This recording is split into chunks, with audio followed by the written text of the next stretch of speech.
اعوذ باللہ من الشیطان الرجیم بسم اللہ الرحمن الرحیم الا بذکر اللہ تطمئن القلوب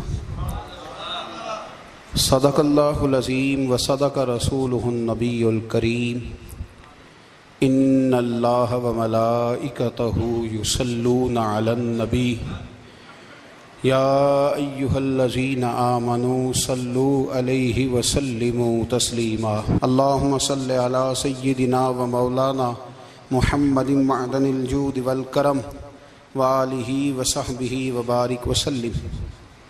تمام تعریفیں حمد و ثنا اللہ تعالی جل جلالہ کے لیے۔ زاں بعد درود و سلام نبی اکرم نور مجسم شفیع معظم احمد مجتبی جناب حضرت محمد مصطفیٰ صلی اللہ تعالی علیہ وسلم کی ذات والا صفات کے لیے حمد و صلات کے بعد قرآن مجید نے ارشاد فرمایا الا بذکر اللہ تطمئن القلوب، فرمایا خبردار ہو جاؤ اللہ کے ذکر میں ہی دلوں کا اطمینان ہے، اللہ کے ذکر میں دلوں کا چین ہے۔ لوگ بہت سارا مال، بہت ساری دولت، بہت ساری عقل اور بہت سارا شعور ہونے کے باوجود بے سکون ہیں۔ جس چیز نے زمانے کو تکلیف میں مبتلا کر دیا ہے اور جو چیز ڈھونڈنے سے نہیں ملتی وہ اطمینان ہے، وہ قرار ہے۔ لوگ بھیک مانگتے ہیں، منت کرتے ہیں، دہائی دیتے ہیں کہ کہیں سے سکون کی دولت مل جائے، لیکن وہ میسر نہیں آ رہی۔ بڑے بڑے لوگ ہیں اور میں عرض کر چکا ہوں کہ مالدار بھی ہیں اور عقل مند بھی ہیں، باشعور ہیں، پڑھے لکھے ہیں، پر قلبی سکون، راحت، اطمینان، چین انہیں میسر نہیں آ رہا۔ راتیں جاگ کر گزر جاتی ہیں، دن آزمائش میں بیت جاتا ہے۔ وہ کبھی اس کے لیے ٹھنڈے علاقوں کا سفر کرتے ہیں، کبھی دوستوں کی مجلسوں میں جا کر کے بیٹھتے ہیں، کبھی گھر سے دور اکیلے میں تنہائی میں وقت گزارنے کی کوشش کرتے ہیں، لیکن دولت سکون ناپید ہوتی ہے، میسر نہیں آتی۔ عرش کا رب فرماتا ہے کیوں تو بھٹکتا پھرتا ہے، کیوں دائیں بائیں جاتا ہے، چپ کر کے مسجد آ جا اور لوگوں سے بچ کے تنہائی میں میرا ذکر کر۔ اللہ ملے گا کیا؟ فرمایا اعلیٰ بذکر اللہ تطمئن القلوب، میں تیرے بے چین دل کو چین عطا کر دوں گا۔ وہ تیرا تڑپتا اور پھڑکتا ہوا مزاج، اسے میں سکون کی دولت دوں گا۔ یہ تجھے کہیں اور نہیں ملے گا، یہ میری یاد میں ملے گا۔ یہ چین، قرار، سکون تجھے یہیں میسر آئے گا۔ اطمینان قلبی زندگی کا حسن ہے بھائی، دولت سکون اصل ہے۔ بڑے ٹھنڈے کمرے میں کچھ لوگوں کو نیند نہیں آتی، اور داتا صاحب رحمۃ اللہ علیہ آپ جائیں تو دونوں سڑکوں کے بیچ جو فٹ پاتھ ہے نا، اس پہ بھی کچھ لوگ سوئے ہوتے ہیں۔ ادھر سے بھی گاڑیاں گزرتی ہیں، ادھر سے بھی گاڑیاں گزرتی ہیں، لیکن بس نیند ہے نا، اللہ کا فضل ہے، اس نے دے دی ہے، آنے والوں کو آ گئی ہے۔ اطمینان قلبی، میرا معاشرہ بے سکون ہے، بے قرار ہے۔ مجھے کچھ لوگ کہتے ہیں جی میں آج کل بڑا بور ہو رہا ہوں، تو میں کہتا ہوں یار ہمیں تو ٹائم ہی نہیں ملا آج تک بور ہونے کا، نہیں وقت ہی نہیں اتنا میسر آیا، کون سا ٹائم نکالے جس میں بندہ بور ہو؟ وہ تو ہے کہ انسان کچھ فارغ ہو، کہیں اس کے پاس گنجائش ہو تو بور بھی ہو لے۔ کیسے بور ہو لیتے ہو؟ یہ کیا ہوتا ہے بور ہونا؟ زندگی میں اتنا وقت ہی کہاں ہے کہ انسان بور ہوتا پھرے اور یہ تصور بناتا پھرے کہ میں بڑی آزمائش میں ہوں، تو میں بڑے بور ہو رہا ہوں، تو میں بڑی تکلیف میں ہوں۔ تو وقت بہت زیادہ ہے ہمارے پاس، لایانی کاموں میں ضائع بڑا ہوتا ہے، تو ہم بور ہوتے ہیں، پریشان ہوتے ہیں۔ اللہ فرماتے ہیں یہ جو میری یاد ہے نا، لیکن اس کا بھی ایک طریقہ ہے یاد کا، اس طریقے سے اگر میرے رسول کریم علیہ السلام نے فرمایا اللہ کا ذکر اس طرح کرنا کہ دیکھنے والا تمہیں دیوانہ سمجھے۔ لوگ سمجھیں کہ کوئی مجنون ہے، کوئی جنونی ہے، کوئی پاگل ہے۔ یہاں اللہ تعالیٰ معاف کرے، آپ ذکر کی مجلس چھیڑیں، آپ نعت شریف کی مجلس چھیڑیں تو بہت سارے لوگ پروفیسر بن جاتے ہیں، وہ ساری نہیں ہلاتے، ان کی زبانی حرکت میں نہیں آتی۔ حالانکہ رب کریم کا ذکر اس طرح کرو کہ دیکھنے والا تمہیں دیوانہ سمجھے، کہیں اور کھونے کی ضرورت ہی نہیں۔ میرے حبیب گویا ہمیں فرماتے ہیں تو رب کے ذکر میں اس طرح کھو جا کہ تجھے دنیا کا خیال ہی نہ رہے، تجھے پھر دنیا کی ہوش نہ رہے۔ لیکن اگر نماز میں بھی خیال غیر آئے، ذکر میں بھی توجہ کہیں اور ہو، زندگی میں وہ عجیب لمحہ تھا، وہ میرے ساتھ تھا اور میں تنہا تھا۔ اگر ماحول یہ ہو کہ آپ کہیں جسم کے ساتھ تو موجود ہوں، روح موجود نہ ہو، تو پھر لذت ذکر بھی میسر نہیں آتی، پھر کیف نہیں حاصل ہوتا۔ یاد رکھیں کہ اس طرح کھو کے رب کی یاد کہاں سے کیف آئے گا؟ الجھ ہی پڑا گئے ہیں۔ وہ مستی، وہ سرور، وہ کیف جو اللہ کے ذکر میں ہوتا تھا، جو کبھی مرشد کامل کے سامنے بیٹھ کر لوگ اللہ اللہ کرتے تھے تو لگتا یہ تھا کہ یہ یہاں ہیں ہی نہیں، یہ تو کہیں اور چلے گئے ہیں، یہاں موجود ہی نہیں۔ لیکن اب وہ موج نہیں، وہ شوق نہیں، وہ درد نہیں، وہ ذیل نہیں۔ اقبال تڑپ کے کہا کرتے تھے، خیرت کی گتھیاں سلجھا چکا ہوں، یا رب مجھے صاحب جنوں کر دے، اللہ مہربانی فرما، وہ کیفیت دے، وہ سرور دے۔ زندگی میں اگر اطمینان چاہتے ہو تو کبھی کبھی سب کچھ بھول کے نا تو مست ہو جایا کرو رب کی یاد میں۔ کبھی کبھی چھوڑ دیں دنیا، چھوڑیں یار موبائل، کسی وقت کریں اس کو بند، چھوڑیں اس بات کا خیال کہ فلانے نے سلوٹ کیا ہے کہ نہیں کی، چھوڑیں۔ حضرت باجزید بستامی رحمت اللہ تعالیٰ علیہ فرماتے ہیں میں نے اعتکاف کبھی اپنی مسجد میں نہیں کیا، اس لیے کہ سارے ہی ہاتھ چومنے والے، سارے ہی پیار کرنے والے۔ فرماتے میں جب اعتکاف کرتا تھا تو میں بستام سے دور نکل جاتا تھا جہاں کوئی مجھے جاننے والا نہ ہو۔ اٹھ بلیا چلو تھے وسیے جتھے وس دے نہیں سارے ینے، نہ کوئی ساڈی ذات پچھانے تے نہ کوئی سانو مننے، چل ادھر چلیں۔ اٹھ بلیا چلو تھے وسیے جتھے وس دے نہیں سارے ہی ینے، نہ کوئی ساڈی ذات پچھانے تے نہ کوئی سانو۔ اتنا شوق ہے سلوٹ کرانے کا، اتنا شوق ہے تعارف کرانے کا، اتنا شوق ہے اپنا بتانے کا، تو یہ چیز غلبہ کر جاتی ہے، پھر نام رہ جاتا ہے، روح نہیں رہتی، پھر وجود رہ جاتا ہے، پھر باطن کی کیفیت نہیں رہتی۔ خدا را اپنے آپ کو بے چین نہ کرو، بے قرار نہ کرو، بے سکون نہ کرو، رب کی یاد میں آ جاؤ، درود و سلام میں آ جاؤ، نعت کے حسن میں آؤ، تلاوت کی دنیا میں آؤ، سجدوں کے نور میں آؤ۔ آؤ کبھی کھول کے دل مسجد کی صفائیاں کریں، آؤ نہ کبھی کوئی بوڑھا، دادی، نانی، دادا، ان کے پاس بیٹھ کے پیر دبا کے اللہ کو راضی کریں۔ یہ کیف والی جگہ ہیں، یہ سرور والی جگہ۔ اتنی بے چین ہماری زندگی ہے، بے قرار ہے، تڑپتے ہوئے لوگ، لڑتے ہوئے لوگ، ایسے لگتا ہے ابھی ایک دوسرے کا گریبان تھام لیں گے، بے قرار، بے چین۔ کسی کو انتظار کا کہا جانا کہ 10-20 منٹ کسی کا انتظار کرو، تو بعض لوگ مجھے ایسے لگتا ہے جیسے ان کا کلیجہ پھٹ جائے گا، ڈاکٹر کے انتظار میں بیٹھے ہیں تو بڑے پریشان ہیں۔ کسی کو ملنے گئے ہیں کو آدھا گھنٹہ بیٹھنا پڑ گیا تو بڑی دقت میں ہیں۔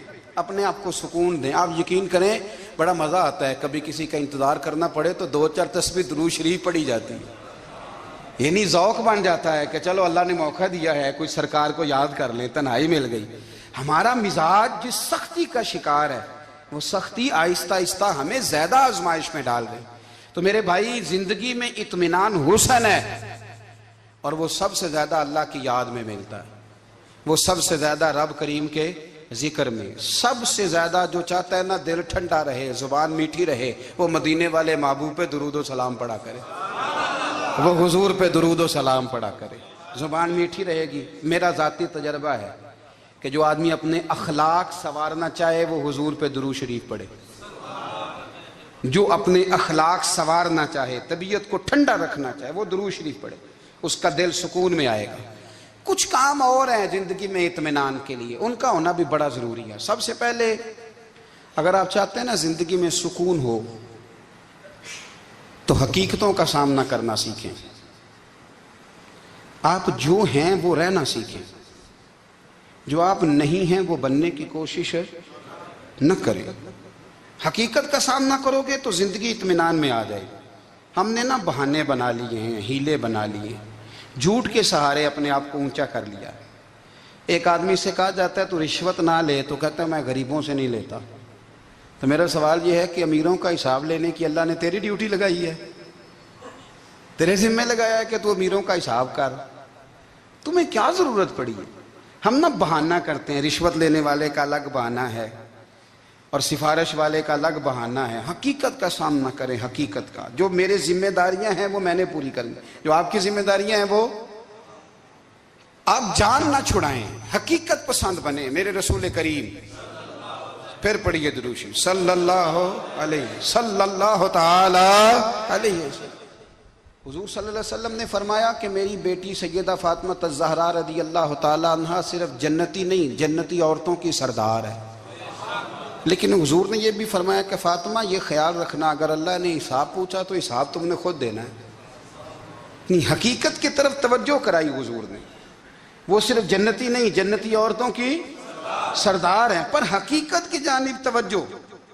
میں حقیقت یہ ہے کہ اگر مالک نے حساب پوچھا تو اس کی تیاری بھی کرنی ہے۔ دیکھیں نا، ہمیں کچھ یقین نہیں، اللہ معاف کرے کہ ہمارا حساب کیسا ہوگا، لیکن کتنے آزاد ہیں۔ یعنی بڑی دلیری سے بندے کہتے ہیں فجر نہیں پڑھتا جی، 3 پڑھتا ہوں جی، شاہ رہ جاتی ہے جی، کپڑے صاف، بڑی دلیری سے۔ اور سیدہ فاطمہ الزہرا نے ساری رات مصلی باندھ رکھا ہے، حالانکہ انہیں یقین تھا کہ رب مجھے بغیر حساب کتاب جنت دے گا۔ حقیقت کا سامنا کریں، جو حقوق آپ کے ہیں وہ آپ نے ادا کرنے، جو ذمہ داریاں ہیں وہ ذمہ داریاں ہیں۔ دیکھیں نا، حضرت موسیٰ کلیم اللہ علیہ السلام کے پاس اسرائیل روح نکالنے آئے تو حضرت موسیٰ نے تھپڑ مارا، آنکھ نکال دی، واپس گئے۔ اللہ انہوں نے تو جلال فرمایا ہے، کہا موسیٰ علیہ السلام سے کہیے بیل کی پشت پر ہاتھ رکھیں، جتنے بال ان کے دستے مبارک کے نیچے آئیں گے اتنے 1000 سال ان کی عمر بڑھا دی جائے گی۔ یعنی میرے کان میں کوئی بتا دے کہ جناب 60 سال بڑھ گئی، یا آپ کے کان میں کوئی کہہ دے تو خوشی ہوتی ہے کہ نہیں؟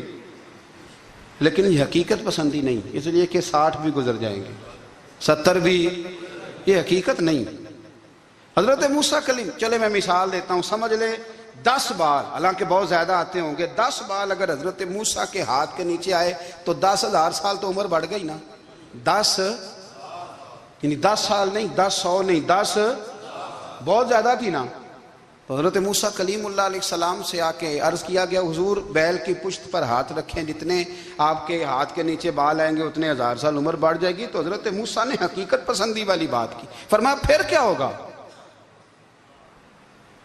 10,000 سال کے بعد پھر کیا ہوگا؟ کہا حضور جانا تو پھر بھی ہے، فرمایا پھر ابھی چلتے ہیں۔ اگر جانا ہے نا، جانا ہے تو پھر، اگر جانا ہے تو پھر ابھی۔ اور سجنوں، اگر نماز پڑھنی ہے تو ابھی کیوں نہیں؟ اگر داڑھی رکھنی ہے تو پھر رمضان کا انتظار کیوں کریں، ابھی کیوں نہیں؟ اگر سچ بولنا ہے تو پھر، اگر رزق حلال کھانا ہے تو پھر انتظار کاہے کا؟ حقیقت ہوتی ہے، بہانہ ہوتا ہے، حقیقت چھپ نہیں سکتی بناوٹ کے اصولوں سے، کیونکہ خوشبو آ نہیں سکتی کبھی کاغذ کے پھولوں سے۔ یہ بات یاد رکھیں، اگر جانا ہے تو حضرت کلیم فرمانے لگے پھر 10,000 سال کے بعد بھی جانا ہے تو آج بھی۔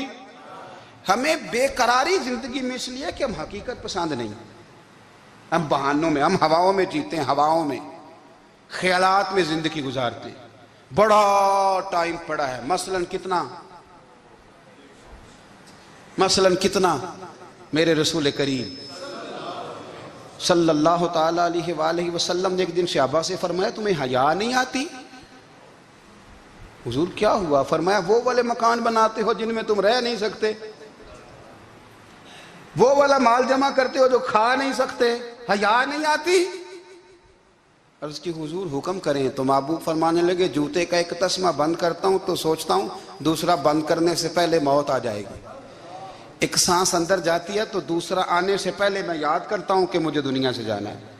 تمہیں حیا نہیں آتی؟ وہ مکان بناتے ہو جن میں رہ ہی نہیں سکتے، وہ مال جمع کرتے ہو جو کھا۔ حقیقت پسند نہیں بھائی ہم۔ بہت سارے لوگ ہیں بڑی باتیں سناتے ہیں، بڑی میں کہتا ہوں اصل میں نا زیادہ باتیں سنا کے نا بیچارہ اپنے آپ کو مطمئن کرنا چاہتا ہے، اصل بات یہ ہے کہ اندر سے نا ہلا ہوا ہے، کچھ بھی نہیں، بڑا زیادہ ہنستا ہے اور مجھے لگتا ہے کہ کوئی گہرا زخم چھپا رہا ہے۔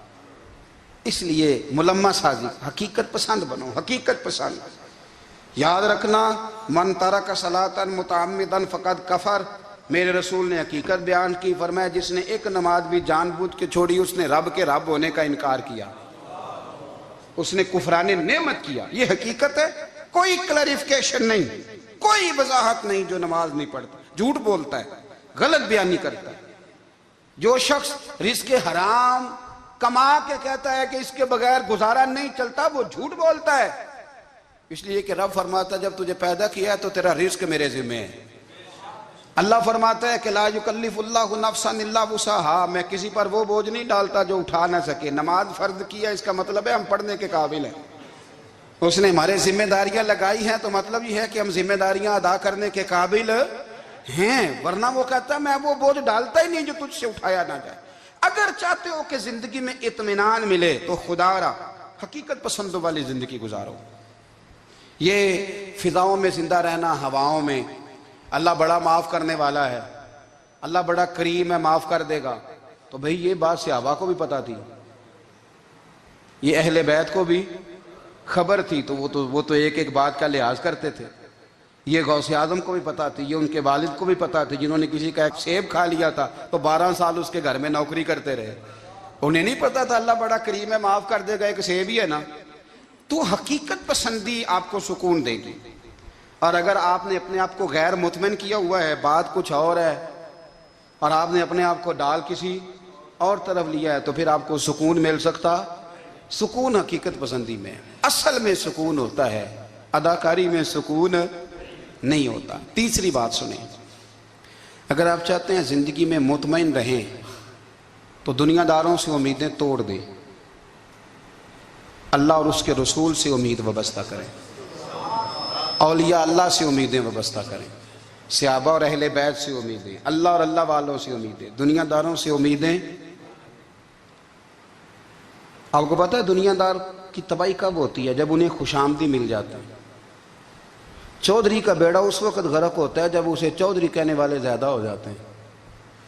سیٹھ صاحب اور نواب صاحب بیچارے تباہ تب ہوتے ہیں بھولے پن میں، جب ان کے دائیں بائیں ریلا ہوتا ہے سیٹھ صاحب کہنے کا، لوگ انہیں کھانا چاہتے ہیں، پیار ان کا نہیں ہوتا، ان کی جیب کا ہوتا ہے،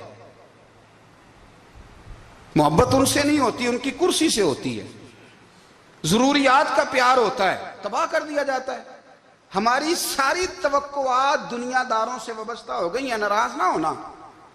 پیروں نے، مولویوں نے، درویشوں نے، انہوں نے بھی سیٹھ رکھے ہوئے جلسوں کی صدارت کرانے کے لیے، یعنی مذہبی جلسہ ہے، اس میں بہت زبردست پڑھے لکھے صاحب تقوی عالم کا خطاب ہے، اور کی صدارت وہ بندہ کر رہا ہے جس نے عشاء کی نماز بھی نہیں پڑھی، وہ بندہ صدارت کر رہا ہے۔ کیوں؟ اس لیے کہ اس نے لاکھ روپیہ دیا محفل میں۔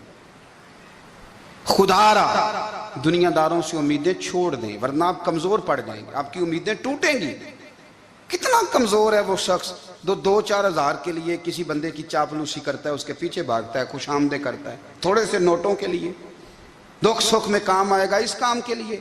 میرے رسول کریم علیہ السلام نے فرمایا جس نے بندوں کو راضی کرتے کرتے رب کو ناراض کر دیا، اس کی دنیا بھی گئی اور آخرت بھی گئی، اور فرمایا جس نے بندوں کی پرواہ نہیں کی، اللہ کو راضی کیا، فرمایا اگر رب راضی ہو گیا تو لوگوں کے دلوں میں بھی محبت پیدا فرما دے گا۔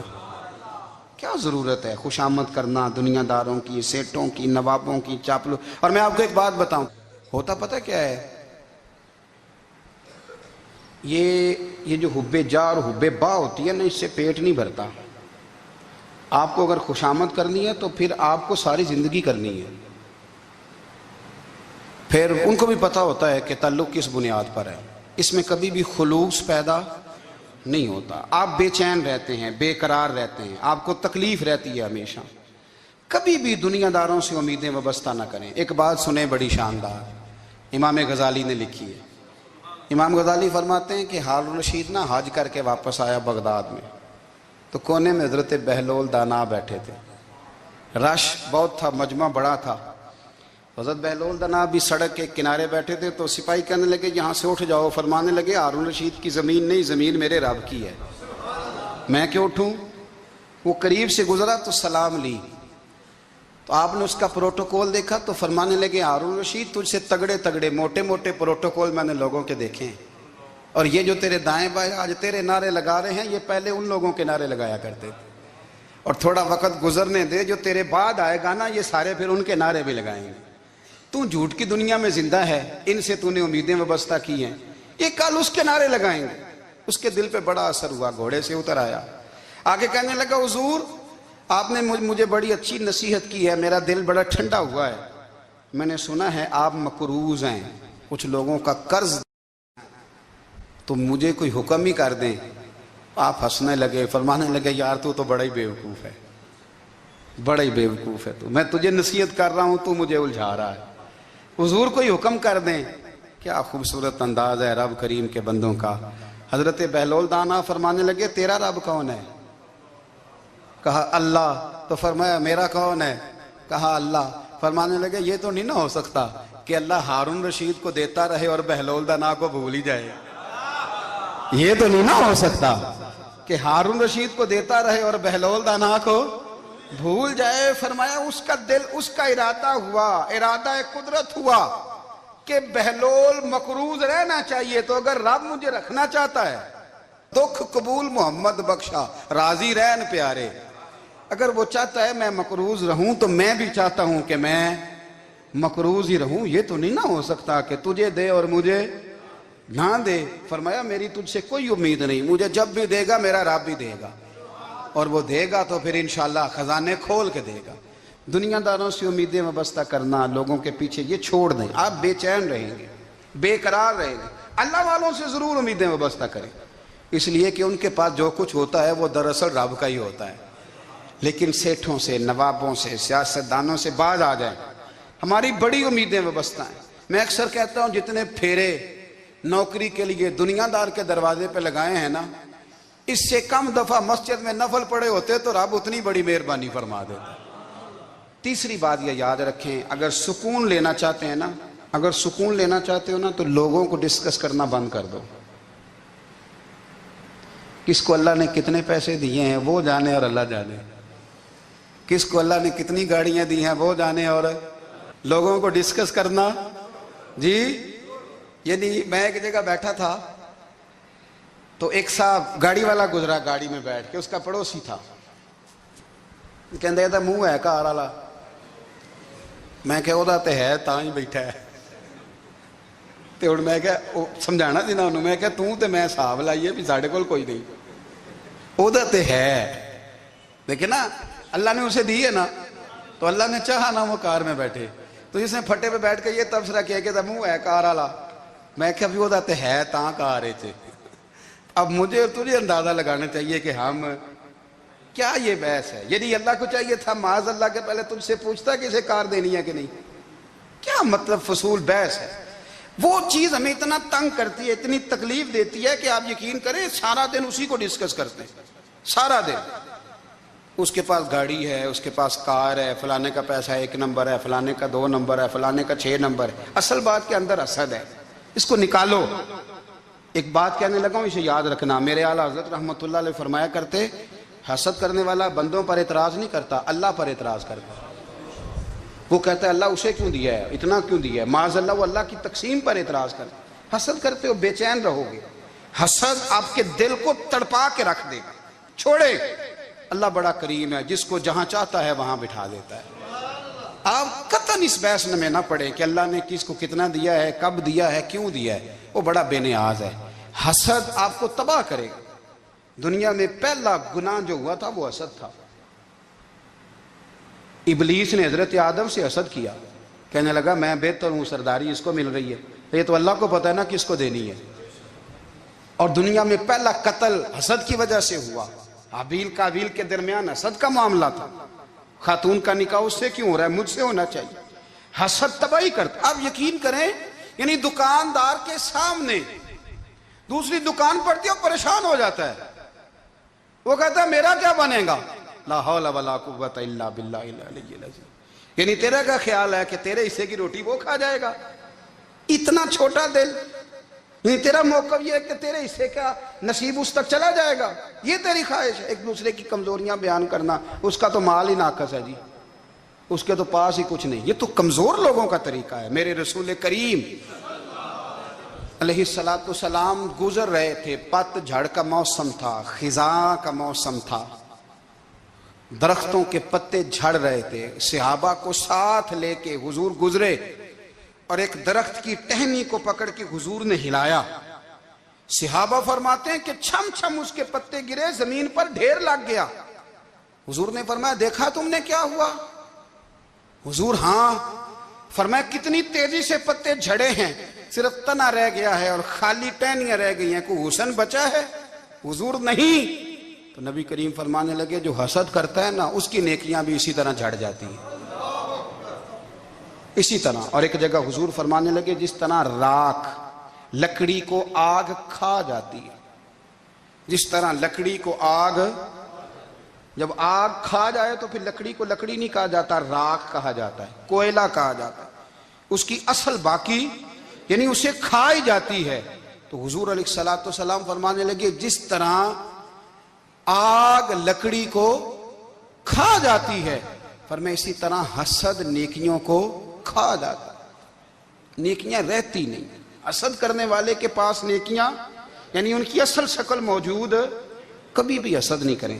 اللہ کی تقسیم ہے، جس کو چاہے جب چاہے جتنا چاہے عطا کرے۔ اور چوتھی بات میرے بھائی، کبھی بھی بغض نہ پیدا کریں۔ بغض والے لوگ بے سکون رہتے ہیں۔ بہت ساری کمزوریاں ہمارے اندر ہوتی ہیں نا، پھر اللہ ہماری روزی تو نہیں نہ بند فرماتا، یہ تو نہیں کہتا کہ زمین سے نکل جاؤ۔ اگر یہی والا معاملہ ہو جو ہمارا ہے کہ شادی پہ اس نے میرے ساتھ برا سلوک کیا تھا، اب ساری زندگی بغض رکھنا ہے، اگر یہی معاملہ فرشتے اللہ کی بارگاہ میں کہیں کہ یا اللہ اس نے فلانے دن شراب پی تھی، اب اس کو زمین میں نہیں رہنے دینا، نظام زندگی چلے گا؟ تو اگر اللہ ہمیں معاف کرتا ہے تو ہم بندوں کو معاف کیوں نہیں کرتے؟ آپ یقین کریں اتنی لمبی عداوتیں، اتنا لمبا حسد، اتنا لمبا بغض، اتنا لمبا۔ حدیث میں نے پڑھی، میں حیران رہ گیا۔ میرے نبی کریم علیہ السلام نے فرمایا اپنی بیوی سے کبھی بغض نہ رکھنا، اگر اس کی ایک بات ناپسند ہو تو اسے چھوڑ کے وہ بات دیکھو جو تمہیں پسند ہے۔ میں اس حدیث کو پڑھ کے سوچنے لگا کہ کیا بیوی کا بھی بغض رکھتے ہیں لوگ؟ اب حضور نے کہا ہے تو اس کا مطلب ہے لوگ بیوی کا بغض بھی رکھتے ہیں۔ اب اس پر استدلال کر کے مجھے کہنا پڑے گا کہ سسرال والوں کا بغض بھی رکھتے ہیں، کہنا پڑے گا کہ بھائی کے سسرال والوں سے بھی بغض رکھتے۔ اس حدیث کی روشنی میں سمجھا کہ لوگ بھابھی کا بغض بھی بغض رکھتے ہیں، بغض، ورنہ عادتیں تو ہماری بھی کئی بری ہوتی ہیں۔ اگر عادات ایک وجہ بنے اختلاف کی تو عادتیں تو ہماری بھی کئی بری ہیں، لیکن ہم اپنی بری عادتوں سمیت اپنے آپ سے پیار کرتے ہیں، اور سامنے والے کی ایک بھی عادت بری ہو تو اس سے بغض رکھتے ہیں۔ بغض نہ پیدا کریں۔ میرے نبی پاک علیہ السلام نے فرمایا کچھ چیزیں تمہارے دین کو مونڈ ڈالیں گی، تباہ کر دیں گی، کاٹ دیں گی۔ حضور کون سی؟ فرمایا حسد، تکبر اور بغض، یہ تمہارے دین کو تباہ کر دیں۔ ہم بے چین اس لیے ہیں کہ ہم نے بہت سارے لوگوں کا بغض پالا ہوا ہے، اور ہر فیلڈ میں سیاستدان نے سیاستدان کا، ذاتیات پر اتر کے بات کرتے ہیں، معزز ترین لوگ، تاجر نے تاجر کا، اللہ ماشاءاللہ بعض جگہ پہ اہل علم بھی ایک دوسرے سے عداوت رکھتے ہیں۔ خدا را دل رب کریم کے آنے کا ٹھکانہ ہے، یہ صاف ہوگا تو اس میں رب رسول کے جلوے ہوں گے، اگر اس میں عداوت ہو، اس میں بغض ہو، اس میں کینہ ہو، نفاق ہو۔ سنیں میرے رسول کریم حضرت ابو بکر صدیق رضی اللہ تعالیٰ عنہ کہتے ہیں میں رو ہی پڑا۔ مکہ فتح ہوا نا تو اکرمہ بن ابو جہل نے پیغام بھیجا کہ میں نا کلمہ پڑھنے کے لیے آ رہا ہوں۔ بات لمبی ہے، میں موضوع پہ رہنا چاہتا ہوں۔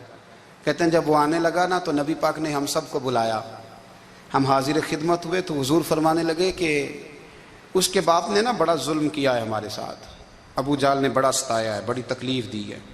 آپ مجھے بتلائیں کہ وہ ایک دفعہ کسی شادی پہ بحث ہوتی ہے بیوی کے بھائی کے ساتھ، پھر ساری زندگی اس بیچارے کو معافی وہ 10 دفعہ گھر آتا ہے معافی مانگنے پر سوال ہی نہیں پیدا ہوتا میں او ہو مجھے ہی کہہ دیا، یعنی پھر میں مجھے ہی کہہ دیا آپ نے اور میری شان میں بے ادبی اور پھر میں معاف کر دوں، توبہ توبہ توبہ، یہ کیسے ہو سکتا ہے؟ میری ناک نیچی ہو جائے گی اور آپ نے مجھے کہہ دیا، سوال ہی نہیں پیدا ہوتا۔ اور یہ رونا میں اکثر ہوتا ہوں کہ شادی والے دن داماد صاحب کا زیادہ دماغ خراب ہوتا ہے، جب چھوٹی سالی کی شادی ہوتی ہے نا اس دن اس کو بخار چڑھتا ہے، کوئی اس کو کان میں کہتا ہے تیری عزت نہیں کر دے، اس دن اس کا دماغ خراب ہو جاتا ہے، بچے اٹھا کے نکل آتا ہے، وہ بیچارہ سسر منتیں کر رہا ہوتا ہے کہ تیری مہربانی آ جا، یہ عزت کرا رہا ہے۔ تو میں نے کہا احتجاج کر کے جو عزت کرائی جاتی ہے وہ عزت نہیں ہوتی۔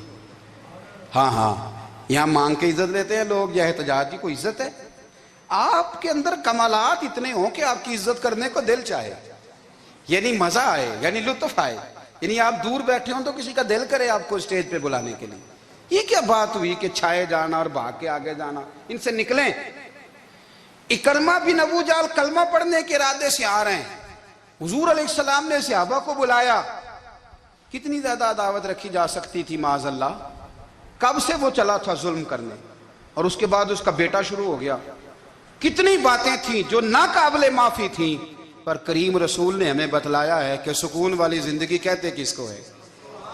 جب سب لوگ جمع ہو گئے تو حضور نے فرمایا بھئی وہ کلمہ پڑھنے آ رہا ہے، اس کے باپ نے ظلم بڑے کیے ہیں، پر میری نصیحت یہ ہے کہ اس کے سامنے اس کے باپ کو کوئی برا نہ کہے، خبردار کوئی اس کے سامنے کوئی بات نہ کرے۔ اب وہ کلمہ پڑھنے آ رہا ہے، مطیع ہو کے آ رہا ہے، بان کے آ رہا ہے۔ کہتے ہیں اللہ کے رسول نے نا کافی دیر تک خطبہ دیا، بریفنگ دی، بات سمجھائی۔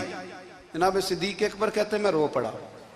ایک صحابی مجھے کہنے لگے تمہیں کیا ہوا؟ تو میں نے کہا میں مصطفیٰ کی رحمت پہ رو رہا ہوں، دیکھو کن کے لیے حضور گراؤنڈ بنا رہے ہیں، اے دیکھو کن کے لیے حضور تیاری کر رہے ہیں، جنہوں نے ساری زندگی دشمنی کی۔ خدا را یہ اندر سے عداوتیں نکال پھینکو۔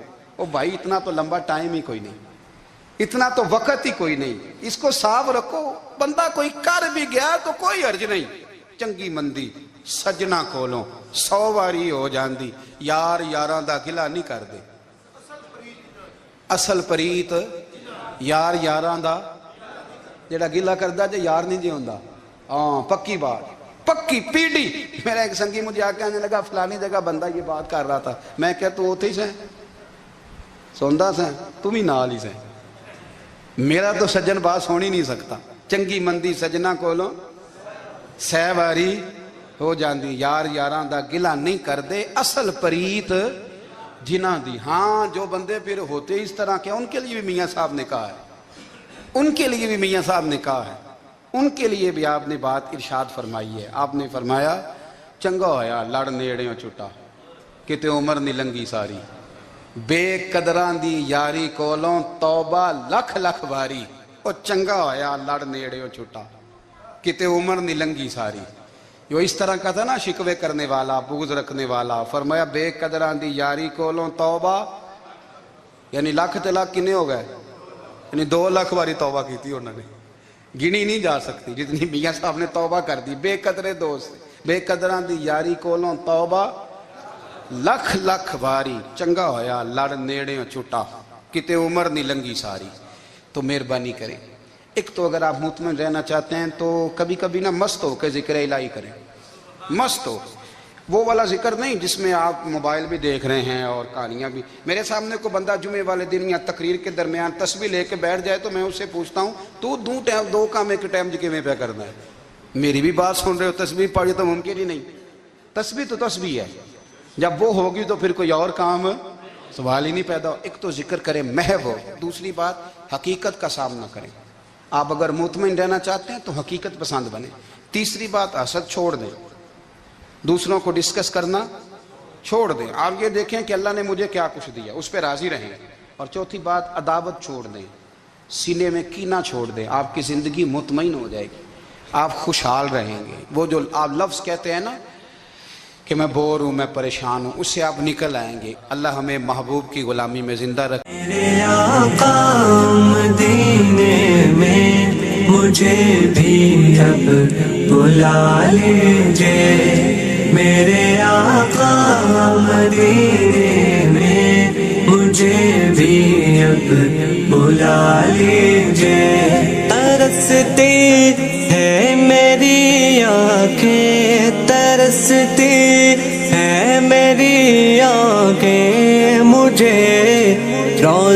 دکھا دیجئے میرے